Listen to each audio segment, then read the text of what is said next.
सनातन board की बात हो रही है, क्या कहेंगे उसको लेकर? देखिए, सनातन बोर्ड कहो, हिंदू बोर्ड कहो, पूरे सनातन धर्मियों को संगठित रहना चाहिए और जात पात के सब प्रकार के भेदभाव ऊंच नीच को भुला करके ये सनातन धर्म ने कुछ व्यक्तियों ने, कुछ समूह ने किसी कालखंड में यदि कुछ किया भी है तो भारतीय संस्कृति तो एकत्वम अनुपश्यता मृत्यो स मृत्युम आपनोति नाना यह पश्यति। हम तो एकत्व के, सह अस्तित्व के, विश्व बंधुत्व के, वसुधैव कुटुंबकम के उपासक हैं। इसलिए जाति पंथों के बंटवारे झूठ काहे, तेरे द्वारे तेरे लिए सब एक समान, कोई नीच न कोई महान, सारा जग तेरी संतान के हम उपासक हैं। सब हिंदू एक मिलकर के रहेंगे, एक रहेंगे तो सेफ रहेंगे। ये तो संकल्प अब सब जगह गूंज रहा ही है। और यहाँ पर हम रिसर्च टू रियलाइजेशन भारतीय शिक्षण मंडल ने जो युवाओं को एक बोध दिया है कि हम आत्मनिर्माण के साथ राष्ट्र निर्माण के सोपान चढ़े। एक तरफ जहां सनातन बोर्ड की बात हो रही है तो दूसरी तरफ जो वक्फ बोर्ड के कानून को लेकर के विरोध हो रहा है। कहा जा रहा है कि दिल्ली में कई ऐसे मंदिर हैं वहां पर वक्फ बोर्ड दावा करते हुए नजर आ रही है, उसको लेके क्या कहेंगे? अरे ये तो अभी संसद भवन पे, मंदिरों पे, इन्हीं पे दावा कर रहे हैं। कल को पूरे भारत पर ही दावा ठोकने लगे ने। ये सब बकवास बातें हैं। ये भारत मूलतः सनातन धर्मियों का भारत है। हमने सबको पनाह दे रखी है।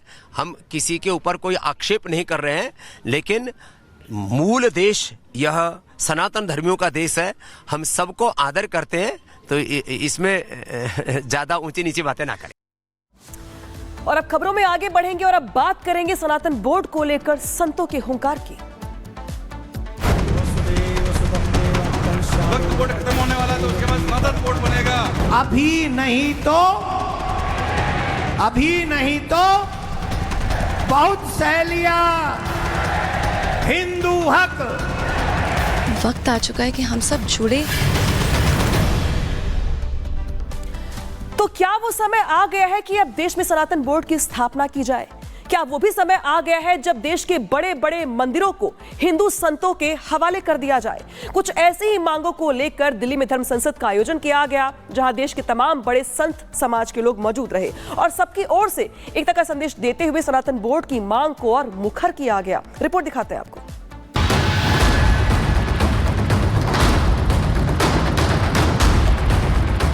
देश में हिंदुओं की रक्षा के लिए, सनातन के उत्थान के लिए, मंदिरों के प्रबंधन के लिए सनातन बोर्ड की जरूरत है।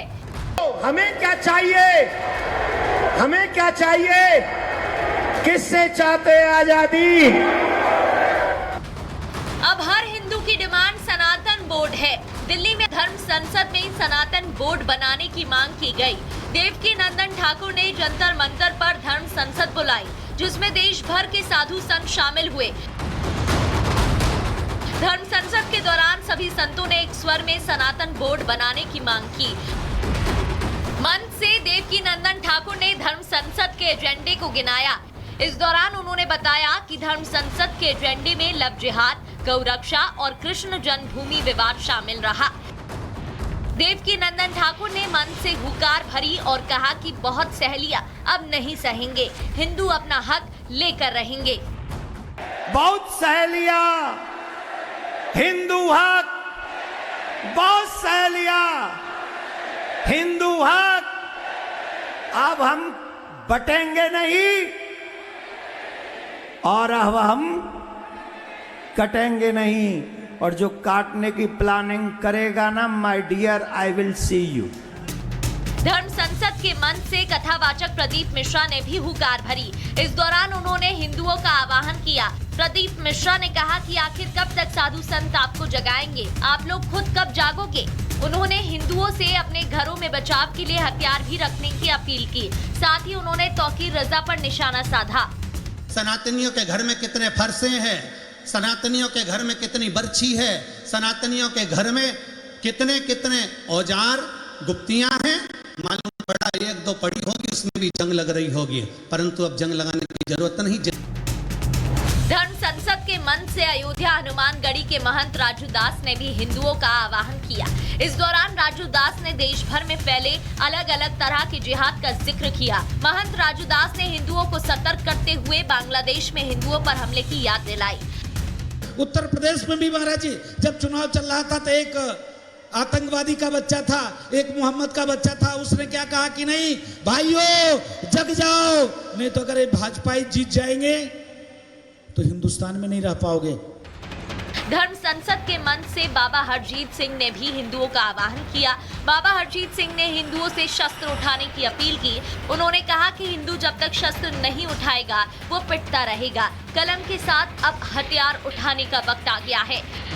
जहां बातों से नहीं काम चलना, गुरु गोबिंद सिंह महाराज बोलते हैं, कहते शस्त्रन के अधीन है राज, राज बिना ना धर्म चले हैं, धर्म बिना सब दले मले हैं।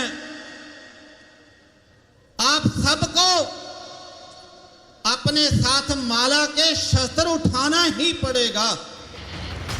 धर्म संसद के दौरान साध्वी सरस्वती ने भी सनातन बोर्ड बनाने की मांग उठाई। इस दौरान साध्वी सरस्वती ने वक्फ बोर्ड पर हमला बोला। उन्होंने कहा कि धर्म के नाम पर देश बटा, पाकिस्तान से हिंदुओं को भगाया गया। साध्वी ने साफ शब्दों में कहा कि अब सनातन बोर्ड भी बनकर रहेगा।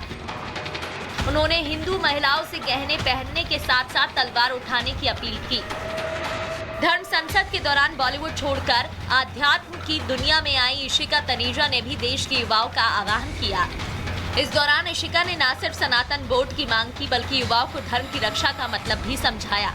अगर मैं अपने धर्म की रक्षा नहीं कर सकती, अगर मैं अपने सनातन की रक्षा नहीं कर सकती, मैं इस देश की बेटी नहीं, अगर मैं अपने देश की रक्षा नहीं कर सकती, मैं आप सबसे सिर्फ एक ही सवाल पूछती हूँ, क्या आपको पता है कि हमारे जो सनातनी हैं उसमें 68% युवा है?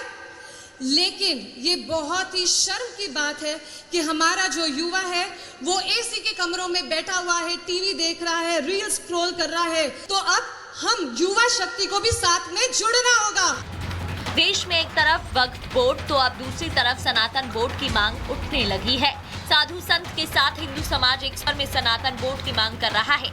ऐसे में देखने वाली बात यह है कि सरकार सनातन बोर्ड की मांग कब तक मानती है। Bureau report, Republic Bharat. और चलिए अब बात करते हैं महाराष्ट्र विधानसभा चुनाव की, क्योंकि महाराष्ट्र विधानसभा चुनाव में इस बार जहां अलग अलग नारों की गूंज सुनाई दे रही है, तो वोट जिहाद का खेल भी चल रहा है। और इन सब के बीच जगत गुरु रामभद्राचार्य जी ने लोगों से अपील की है कि सभी एकजुट रहे।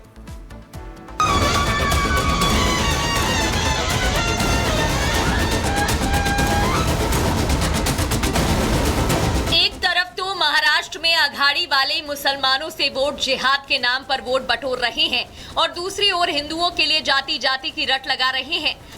मतलब अपना वोट बैंक थोक में चाहिए और हिंदुओं को जाति में बांट दो। इसी के खिलाफ अब संतों ने भी मोर्चा खोल दिया है। जगत गुरु रामभद्राचार्य ने हिंदुओं के लिए क्या मैसेज दिया है वो सुनाए, उससे पहले जाति जनगणना पर ये बयान सुनिए।